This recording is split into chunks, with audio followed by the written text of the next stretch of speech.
Hey gang, Maria here from hockeytrainingpro.com, and Steve Shields posted a great video of Bobrovsky just doing a crazy maneuver. So he kind of came back with one knee down onto his post, so his skate was on his post, and then he did, in really an extended position, he did an amazing kind of scooter and then a C-cut to bring him back around square to the goal line.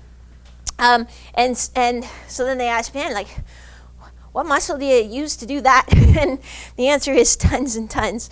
So I've been playing around with my toys and trying to come up with some ways that we could work on working those muscles in a similar way. So please don't go to the video and be like, oh, his pinky toe is in a different position than your pinky toe. That's not the idea. The idea is like, hey, here's how to get some of those muscles strong that you need, so that you can try some of those things on the ice. So the basic one, and you would start a little bit tight here, so a little bit over this knee, and then he kind of got a little impulse to get himself going, and then came around with a C-cut.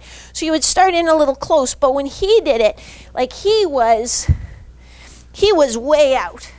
So it was amazing the way he did it. So that's where you would then move to sort of get that little impulse, and then try to come around in a C-cut. And it's a little bit tricky because the knee pad, I'm just wearing like a rollerblade knee pad, and it skitters on the wood, but I think it might not be a bad thing either because, you're going to have your pad down on the ice. So that was one of them. And so what it's really getting is this extended position, holding here so that then you can sweep around here. And that's going to be really hard to do without, just turning your body. So hip stability on this side. Then the other part that you need is to get in this extended position without a lot of a positive shin angle. So he's not here, doing a C-cut from a strong position. He's here, he's really lengthened. So getting forced down on the blade, keeping this stretch, but also pushing down in that position.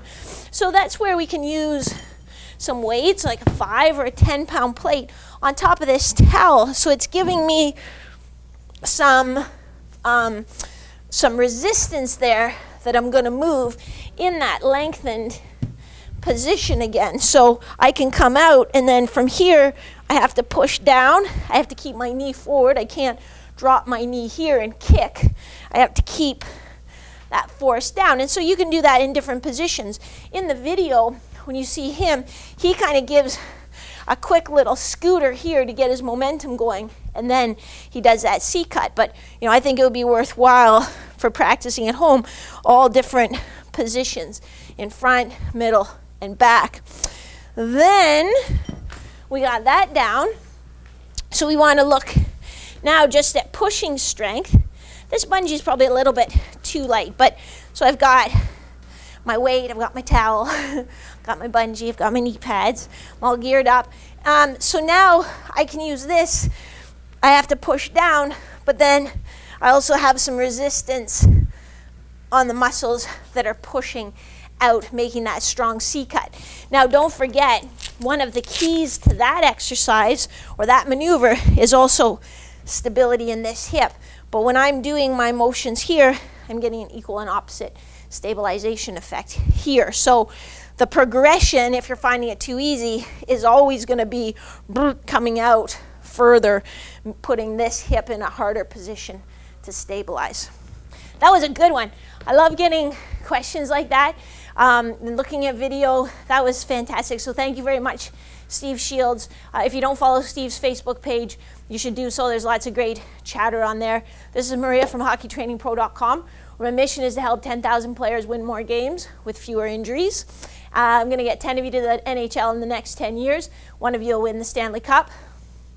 That's all. Cheers. See you next time.